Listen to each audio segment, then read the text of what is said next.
Hello दोस्तों, मैं हूं डॉक्टर भार्गव जोशी और second opinion with doctor Bhargav Joshi में आपका स्वागत है। आज हम देखेंगे बैक पेन के बारे में, इसके कॉजेज़ क्या होते हैं, सिम्टम्स क्या होते हैं और इससे कैसे बचा जा सकता है। तो ऐसा कहा जाता है कि 80% जो लोग हैं उन्होंने कभी ना कभी अपनी लाइफ में बैक पेन को फील किया है। आप में से बहुत सारे लोगों ने बैक पेन को एक्यूट फील किया होगा। एक्यूट मतलब कि हुआ, थोड़े दिन रहा, चला गया। कुछ पेशेंट्स या कुछ लोग आप में से ऐसे होंगे जिनको ये बैक पेन काफ़ी समय से होगा, जिनको हम क्रोनिक कहते हैं। तो कारण क्या है? तो ज़्यादातर जो है वो सीटिंग लॉन्गर टाइम। आजकल जो है जॉब्स ऐसी है, आप घंटों जो है वो बैठे रहते हैं कंप्यूटर के सामने, लैपटॉप के सामने। बैंक में जॉब करते हैं, आईटी सेक्टर में जॉब करते हैं, या अदर कहीं पे कोई ऑफिस वर्क आप ऐसा कर रहे हो जिसमें आपको 5-5, 6-6 आवर्स तक जो है वो बैठे रहना है। तो अगर आप इतना बैठते हैं तो मैं आपको एक बात बताना चाहता हूँ जो आपको शायद सरप्राइजिंग लगेगा कि जब हम बैठते हैं तो उससे हमारी बैक को ज़्यादा स्ट्रेस पड़ता है अगर आपके बैठने का तरीका ठीक नहीं है तो, कंपेयर टू जब हम खड़े होते हैं या चलते हैं। ठीक है, तो चलने और उससे ज़्यादा बैक को स्ट्रेस पड़ सकता है बैठने से जब आप ठीक से नहीं बैठते हो।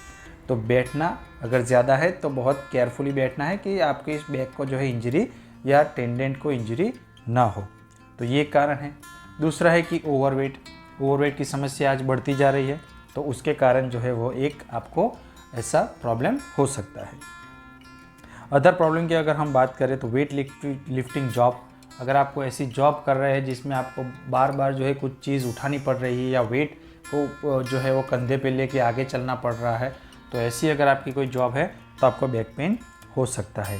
अगर आप जिम कर रहे हैं और अगर इंस्ट्रक्शन के बगैर कर रहे हैं तो आपको बैक पेन हो सकता है, क्योंकि जब आप कोई चीज़ नीचे से उठाते हैं तो वो सीधी नहीं उठानी होती, उसके लिए हल्का सा आपको नी को बेंड करना चाहिए। कैल्शियम और D3 अगर आपको डेफिशिएंसी है तो उसकी वजह से आपको बैक पेन हो सकता है। इंजरी, अगर आपको कोई इंजरी हुई, आप कहीं से गिर गए हैं या कुछ आपको लग गया है तो भी आपको बैक पेन हो सकता है। तो ये सारे बैक पेन के कारण हैं। अब कारण समझ लिए, अब उसके बाद आता है कि सॉल्यूशन क्या है। तो सॉल्यूशन ये है कि अपना सीटिंग पोस्चर ठीक रखना है। फॉर एग्जांपल, आपको जो है वो बैक को ज़्यादा एग्रेसिवली आगे की तरफ नहीं धकेलना है, जैसे पीठ को आगे की तरफ धकेल के नहीं बैठना है, ना ही आपको सिर को आगे की तरफ झुका के बैठना है। आपको जितना हो सके उतना कंफर्टेबल अपना बैक पीछे टच होके रहे, उस हिसाब से आपको बैठना है। ना उसको ज़्यादा दबाना है, ना आगे की तरफ ज़्यादा झुक जाना है। तो ये जो है वो आप कर सकते हैं अगर आपकी सीटिंग वाली कोई जॉब है तो। दूसरा, sleeping in a good position. ज़्यादातर जो है वो बैक पेन का कारण होता है बैड स्लीपिंग पोस्चर। अगर हम ठीक से नहीं सोते हैं तो हमारी बैक को पूरी रात स्ट्रेस पड़ता है, जिसकी वजह से आपको पूरे दिन फिर जो है वो बैक पेन हो सकता है। तो आइडियल है कि आप किसी कोई भी एक साइड पे सोए, या तो आप लेफ़्ट साइड पे घूम के सो सकते हैं या राइट साइड पे, और दोनों पैर के बीच में एक तकिया रखिए। ये जो है वो आइडियल माना जाता है, जिससे जो है आप बैक के मसल्स है वो रिलैक्स हो जाएंगे और उसकी वजह से आपको बैक पेन होने की संभावना बहुत कम है। दूसरा, हम क्या कर सकते हैं, आइस पैक अप्लाई कर सकते हैं। देखिए, इसमें हमेशा कन्फ्यूज़न रहता है कि आइस या ठंडा अप्लाई करना चाहिए या गर्म अप्लाई करना चाहिए। तो कोल्ड से जो है वो हमें सिकाई करनी है या गर्म से सिकाई करनी है। तो इनिशियली जब आपको बैक पेन शुरू हो तो शुरुआत में आप 2-3 दिन तक कोल्ड से सिकाई कर सकते हैं। इससे होगा क्या, मसल्स का जो इन्फ्लामेशन होगा वो रिड्यूस हो जाएगा, और जब इन्फ्लामेशन रिड्यूस हो जाएगा उसके बाद आप जो है वो हीट का सेक कर सकते हैं, तो वो ज़्यादा फायदेमंद रहेगा। और क्या क्या आप ध्यान रख सकते हैं कि नो बेंडिंग, आपको जो है वो ज़्यादा झुकना नहीं है, आप इसको अवॉइड कर सकते हो तो आप ज़रूर करिए। टेक रेस्ट वाइल वर्किंग, जैसे आगे बताया कि अगर आपको बहुत बैठने की आप कोई जॉब है तो आप हर आधे घंटे या 20-25 मिनट्स के बाद एक हल्का सा आपको ब्रेक लेके खड़े होना है या 2-4 कदम चलना है, तो इससे जो है वो मसल स्टिफ नहीं हो जाएंगे।